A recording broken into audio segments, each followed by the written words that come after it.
Hey there, fans of the Super Fun Time Show. This is Kevin from the Super Fun Time Show. And obviously, we just had the big finale of Survivor 44. This is an absolute banger. This is one where, going into it, there's a lot of people that I would have been really happy with winning the game. Now, did I think there were absolute favorites to win the game? Pretty much the Tika 3. But I would have been happy if, Carolyn, Yam Yam, Carson, Heidi, or Lauren had won the game. So that made me pretty happy going into it, knowing that I was probably not going to be disappointed, kind of no matter what. But the finale honestly packed in more than I could have actually expected for something that monumental. Usually you get upset at the end. No, on the contrary, it was pretty great. So we're going to go over some of what happened in the finale of 44, which again was really awesome. I was very fortunate. I got to go to Brooklyn, New York and watch the finale along with many survivors of the past, including pretty much the whole cast of season 44, which is really, really fun and really awesome because obviously we like to have super fun time here at the Super Fun Time Show.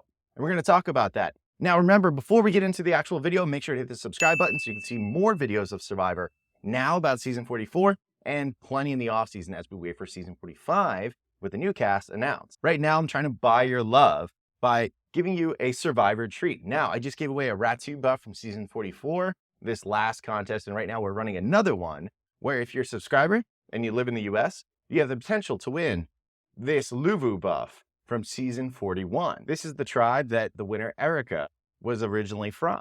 And it's also an extremely blue, beautiful color. Look at this, it matches my eyes. You have the potential to win this. Just be a subscriber and be in the US and make sure that you follow along for eventually when the contest ends. But getting into the episode, we go into the final 5. If you watch this channel, you know that my prediction video that I put out, this is how I expected it to go. I expected Lauren to go first at number 5. And that ended up being exactly correct. The way they edited the episode, it looked like it was going to be controversial, that maybe it wasn't going to be Lauren at all. Maybe it was going to be a member of Tika. Maybe Lauren was going to accidentally have a lot of power going into 5 than we had kind of expected. And Carson won immunity, so that made it a little more dicey because Carson was probably the top threat. Although I guess you could make an argument for Yam Yam.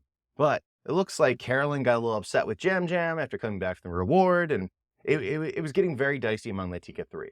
But ultimately, they get to tribal council. Lauren has her big moment where she talks about, the struggle of being a single mother. And basically, it's been a long road to get to where she was as the last remaining Ratu left in the game. And she did a great job, but ultimately, the votes were not there for her. She was considered to be too strong of a threat and was voted out. This was a bummer in multiple ways. One, I think she's a great person. She's awesome. Got to meet her for a hot second at the viewing party. And my God, gorgeous and fun. It was also a bummer in a different way because even though she played an awesome game and she won some individual immunities, which looked really cool. I mean, she's going to be remembered for definitely being a major contributing factor to the season and why it was so good. Also, she was the star of the winner hiding in plain sight on the Survivor 44 logo image. And I love that. I love that theory. Obviously, it was total hooey because the game starts and the logo is already made. They don't adjust it in hindsight. But she was prominently displayed, and I was kind of hoping that she would win the game just because of that. Now, didn't work out that way, but that's okay. So sadly, seeing her go, that was a bummer, but I was right on the predictions. I said Carson probably win immunity, and Lauren would go at 5. That's what happened. We get to 4. Right now, Tika is firmly controlled. You have Soka, one Soka left in Heidi.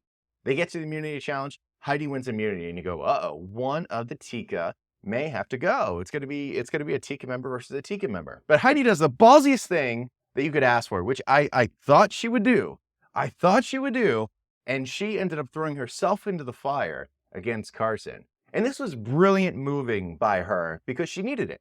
Quite frankly, she absolutely needed it. I mean, maybe she was going to get one stray vote from somebody on the jury, but even that was probably asking too much at that point in the game, despite Heidi being a presence. I mean, she had gotten a few advantages and probably squandered them more than, she would have liked to. In that moment, she saw the layout of the game and said, you know what, I need to get in there and take out a major player. And I want to take out probably the biggest threat in Carson.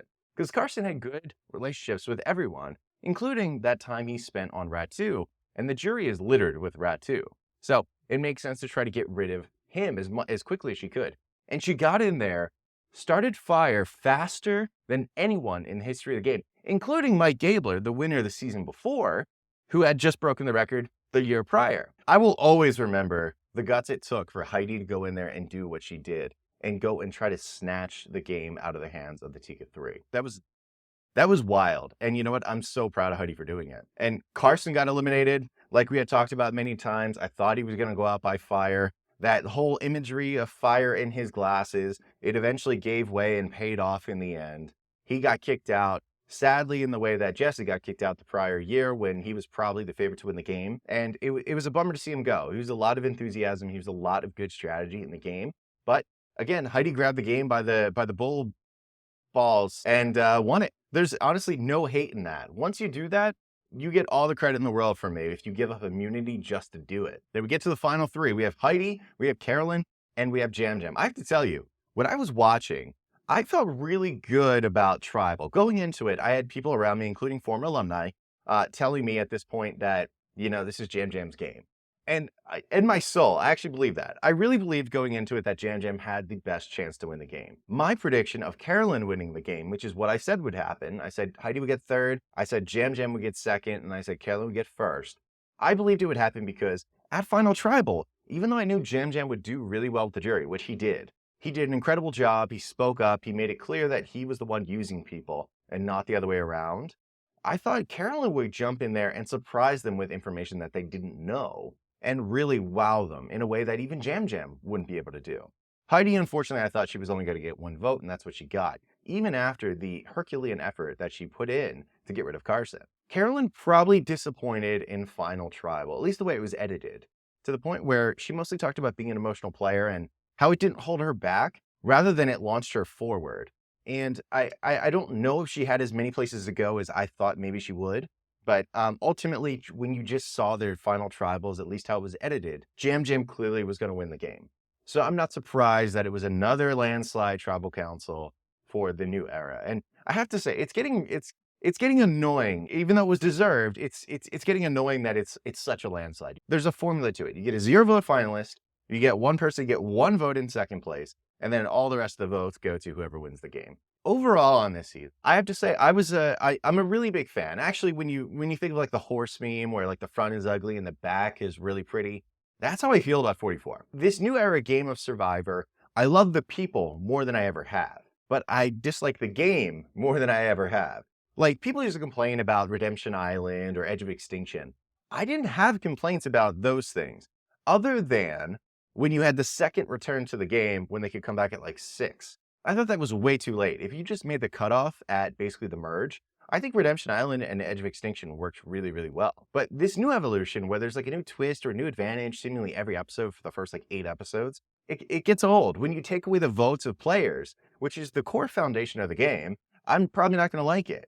But again, the characters in the season, I like them a lot.